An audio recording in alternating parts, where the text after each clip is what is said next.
આ રમકડા રાખના જ બન્યા છે. શેના બન્યા છે? અને છેલ્લે થઈ જાય છે પાછી રાખ જ થઈ જાય છે. રાખ રાખમાં ભળી જાય છે. એટલે કશું છે જ નહીં આ તો. અને આ રમકડાના જે એક્શન છે, એક્શન રિએક્શન. જય સચિદાન. જય સચિદાન. બોલો બોલો. હવે સાહેબ, પુણ્ય શું છે, કેવી રીતે બંધાય છે, કેવી રીતે વપરાય છે?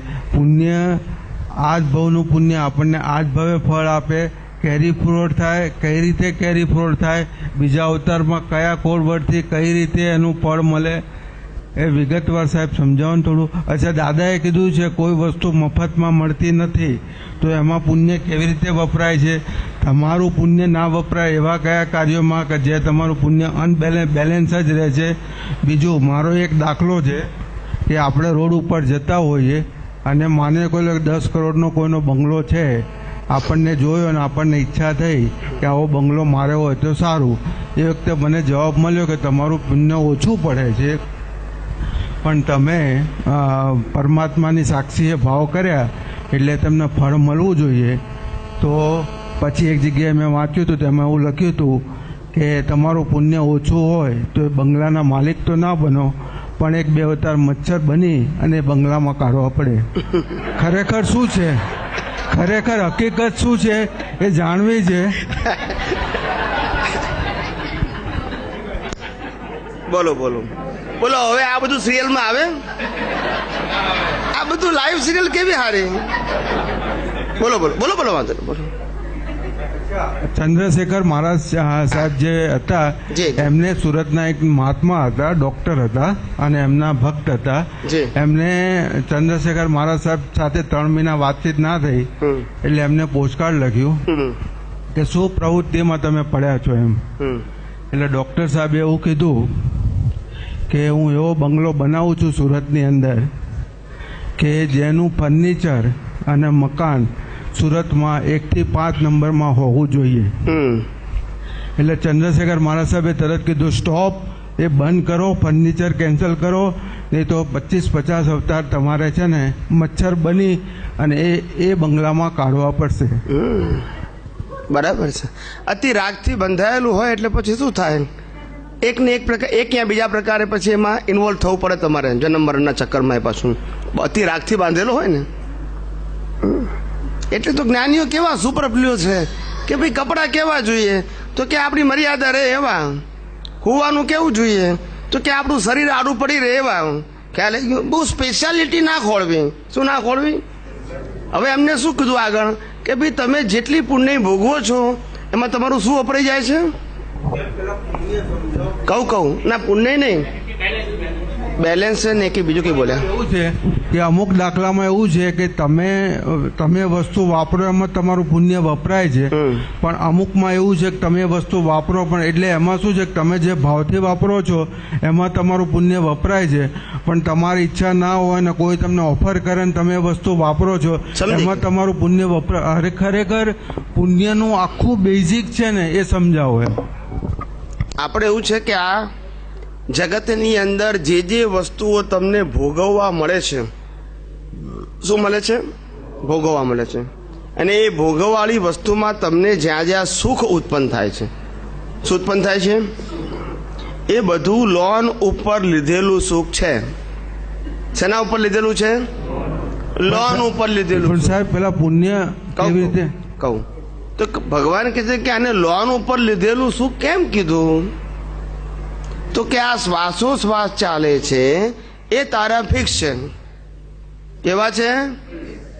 પણ એ વપરાઈ ગયા પેલા સુખ ભોગવવામાં. શેમાં વપરાઈ ગયા? સુખ ભોગવવામાં વપરાઈ ગયા. ખ્યાલ આવી ગયો? એટલે પોતે સુખ ભોગવવામાં તન્મયાકાર થયો ત્યાં સુધીમાં આ શ્વાસોશ્વાસ વપરાઈ ગયા. એટલે આયુષ્યકર્મ શું થઈ ગયું? એટલું એમ જ્યાં જ્યાં તમે સુખ ભોગવવામાં તન્મયાકાર થઈ ગયા એ સુખ તમારે એ આયુષ્ય તમારું એમાં વપરાઈ ગયું. હવે આપણે પોતાના સ્વરૂપની સાધના કરવાની હતી તે રહી ગઈ. શ્વાસ તો વપરાઈ ગયા, કારણ કે જાગૃતિ રહી નહીં. એટલે આ લોન ઉપર લીધેલું સુખનો મતલબ આ જેટલા તન્મયાકાર થયા તે બીજા અવતારમાં પાછો આ ભોગવટો આવશે. સમજાય છે મારી વાત? સમજાયું કે ના સમજાયું? સાહેબ આના પુણ્ય સાથે આખો બેઝિક પુણ્યનું સમજાવવાનું. જ્ઞાની પુરુષે પાપ અને પુણ્યની બિલકુલ સિમ્પલ વ્યાખ્યા આપી છે. કંઈ પણ કરવાથી કોઈને દુઃખ થાય એનું નામ પાપ, અને કંઈ પણ કરવાથી કોઈને સુખ થાય એનું નામ પુણ્ય. આ સિમ્પલ વ્યાખ્યા આપી. શું આપી? પછી રિફાઇન કરી. એને શું કરી? પહેલી બેઝિક વ્યાખ્યા આપી, પછી એને રિફાઇન કરી ડેવલપમેન્ટ વાળી વ્યક્તિઓ માટે કે હેતુપૂર્વકની કરેલી ક્રિયા. શું કીધું? હેતુપૂર્વકની કે ધ્યેયપૂર્વકની કરેલી ક્રિયાની અંદર જ્યાં સફળતા મળે એવા બીજ નાખો, એ બધું તમારું પુણ્ય કહેવાય. શું કહેવાય? અને હેતુ વગરની તમારો પુરુષાર્થ હોય એમાં ભલે પાપ કે પુણ્ય બાંધો, પણ એનો ભોગવટો એ તમારા સમય શક્તિનો વ્યય છે. એટલે કે આજે આપણે જ્ઞાની પુરુષનું જ્ઞાન પ્રાપ્ત થયા પછી મોક્ષે જવું છે, અને આપણે બીજ પણ નાખીએ છીએ, પણ બીજ હેતુપૂર્વક નાખીએ છીએ. કેવા નાખીએ છીએ? મોક્ષ માર્ગ માટે લાયક અને સહાયક સંજોગોની પ્રાપ્તિ. મહાવિદ્ય ક્ષેત્રમાં જવું, સિમંદર સ્વામીનું સાનિધ્ય પ્રાપ્ત કરવું, નવ કલમરૂપ આપણું ચારિત્ર હોવું, આ બધા બીજ જે છે એ હેતુપૂર્વકના છે. કેવા છે? આપણું જે ધ્યેય છે ને એને અનુરૂપ છે. ખ્યાલ આવી ગયો? એટલે એ બધી પુણ્ય છે એ તમને તમારા ધ્યેયમાં સહાયક થાય છે.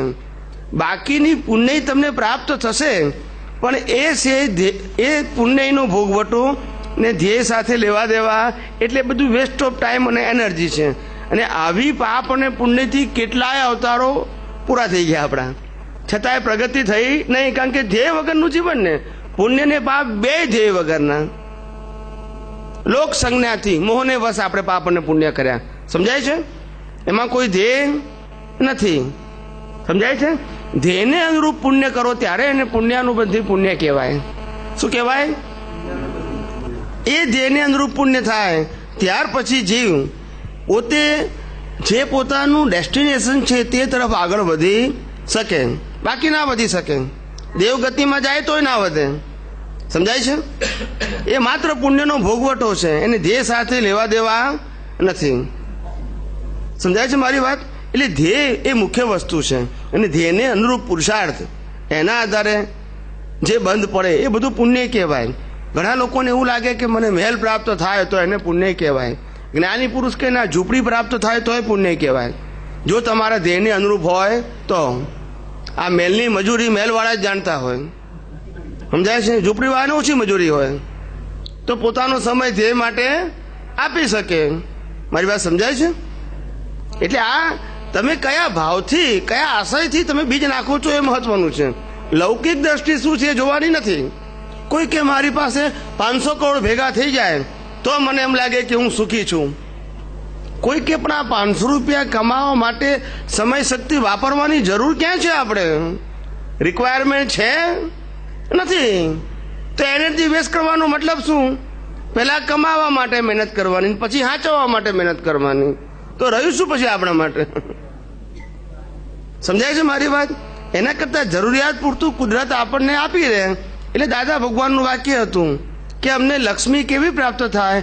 ભીડ નહીં અને ભરાવો નહીં. સમજાય છે? અમને કોઈ દિવસ ભીડ પણ ના પડે કામ કરવામાં, અને ભરાવો ના થાય કે ભાઈ આયોજન શું કરવું, એવું પણ થાય નહીં. એવી લક્ષ્મી મળે એટલે બહુ સારું. સમજાય છે? કારણ કે એને ખબર છે કે મારે સમયનો ઉપયોગ ધ્યેય માટે કરવો છે, આના માટે, આની પ્રાપ્તિ અને એને હાચવવા માટે કરવો નથી. જરૂરિયાત પૂરતું. એટલે આ એમનું આખું જીવન આવું હતું. શું કીધું? એમને ધ્યેયને અનુરૂપ હતું, કારણ કે બીજી એવા નાખ્યા હતા એટલે ફળ પણ એવા મળ્યા. જિંદગીના છેલ્લા શ્વાસ સુધી 30 રૂપિયાના ભાડાના મકાનમાં રહ્યા. કઈ રહી શક્યા હશે? એ દુઃખે કઈ રહ્યા હશે? ના. જેટલી જરૂરિયાત એટલા સાધન મળી ગયા, બહુ થઈ ગયું. માણસને રહેવા ઘર જોઈએ. માલિકી હોવી જરૂરી છે? માલિકી હોવી જરૂરી છે? તો પછી એટલે આ સમજવાનું છે. પછી તો માલિકી કરવા જાઓ તે પ્રમાણે મજૂરી કરવી. ખ્યાલ આવ્યો? આજે આ કંપનીના માલિક થવું તો કેટલી મજૂરી કરવી પડે? કરવી પડે કે નહીં? એમને એમ થવાય? કેટલી પુણ્ય જોઈએ, પુણ્યના આધારે લક્ષ્મી જોઈએ, એવું ભણતર જોઈએ, ખ્યાલ આવી ગયો ને? પછી એના આયોજનો જોઈએ, પછી એવું ફર્નિચર, જગ્યા, પૈસા, સ્ટાફ, પાછું એને ચલાવવાનું, પાછું ગ્રાહકો, વેપારી, કેટલી ઉપાધિ સાહેબ. ના સમજાયું? હવે આપણે ફેક્ટરી શું કામ ચલાવવાની જરૂર ભાઈ? આપણે આ ઘરની ફેક્ટરી ચાલે તો બહુ થઈ ગયું, દાળ ભાત રોટલી શાકવાળી, એટલે એનું ચાલે ને આપણું ચાલે. સમજાય છે ને? એટલે જેનું લૌકિક ધ્યેય મર્યાદિત છે ને એ આધ્યાત્મ માર્ગમાં પ્રગતિ કરી શકે, નહીતર બધી શક્તિઓનો સમય આમાં જ વપરાઈ જાય એનો.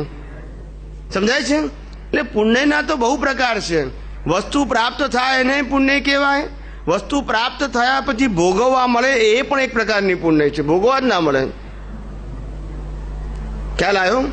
જે માણસ સ્વભાવથી કંજૂસ હોય એ પૈસા જેટલા કમાય એ પછી તિજોરીમાં મૂકે, પછી ક્યારે બહાર નીકળે એ ઉપર જાય, પણ પૈસા તિજોરીમાંથી બહાર ના આવે. ખ્યાલ આવ્યો? એટલા પાકા હોય, લોભિયા હોય ને, આવું એ પુણ્ય તો કહેવાય, પ્રાપ્ત થયું એટલે પુણ્ય કહેવાય, પણ વાપરવાની નહીં. ખ્યાલ આવી ગયો? સિક્યોરિટી ગાર્ડ વગર પૈસા ના સમજી ગયા? પગારે ના મળે છતાંય સલામતી કરવાની. સિક્યોરિટી ગાર્ડને તો પગાર આપીએ છીએ આપણે એટલે સાચવે, આને વગર પગાર સાચવવાનું. સમજાય છે? પણ પુણ્ય તો કહેવાય, એને પ્રાપ્ત થયું માટે પુણ્ય. ખ્યાલ આવ્યો? પછી કેટલાકની પુણ્ય એ હોય કે ભાઈ પૈસા કમાય એમાંથી 25% વાપરી શકે, 50% વાપરી શકે, એ પુણ્યની કેટેગરી. કેટલાકની પુણ્ય એવી હોય કે દેવું કરીને વાપરે, એવી પુણ્ય હોય. આપણે તો વાપરો ને કોણે પાછા આપવા શકે છે?